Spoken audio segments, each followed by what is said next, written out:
মঙ্গলবার সংসদের দক্ষিণ প্লাজায় নতুন সরকারের শপথ। এমপিদের পড়াবেন সিইসি, মন্ত্রীরা নেবেন রাষ্ট্রপতির কাছে। সার্কভুক্ত দেশের পররাষ্ট্রমন্ত্রীদের আমন্ত্রণ। সামনে একটা কঠিন চ্যালেঞ্জ নিয়ে আমাদের এই বাংলাদেশের মানুষের পাশেই আমাদেরকে দায়িত্বটুকু গ্রহণ করতে হবে। অনেক কষ্ট, অনেক বেদনা, অনেক আপনার প্রাণহানি বিনিময়ে আমরা এই সংসদটা পেয়েছি। সবকিছু বিবেচনা করে ওনারা অভিপ্রায় ব্যক্ত করেছেন, আমরা সেটা অনুযায়ী আয়োজন করছি। সার্ক কান্ট্রিগুলোর পররাষ্ট্র মন্ত্রীদের বলা হয়েছে। তাদেরকে আমরা অন্তরের অন্তঃস্থল থেকে শুভেচ্ছা জানাই, স্বাগত জানাই। তাদের সাথে আমাদের নিশ্চয়ই একটা ওয়ার্কিং রিলেশনশিপ থাকবে।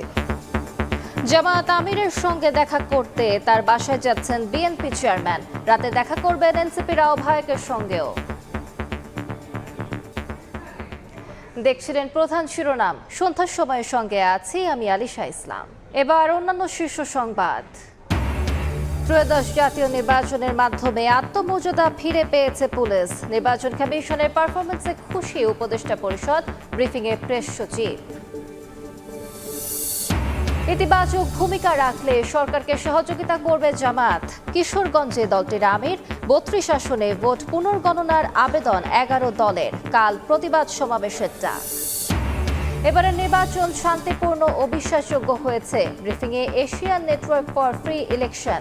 রাজনৈতিক দলগুলোর নির্বাচনী খরচের পূর্ণাঙ্গ বিবরণী প্রকাশের পরামর্শ।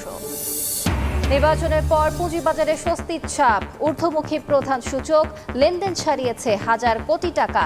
ইতিবাচক ধারা অব্যাহত থাকার আশা বিনিয়োগকারীদের। এবং সুপার ক্লাসিকোর অপেক্ষায় ক্রিকেট বিশ্ব। মাঠের বাইরের বিতর্ক ঠেলে 22 গজের লড়াইয়ের অপেক্ষায় ভারত পাকিস্তান। টিকিট নিয়ে হাহাকার, নিরাপত্তা জোরদার প্রেমাদাসায়।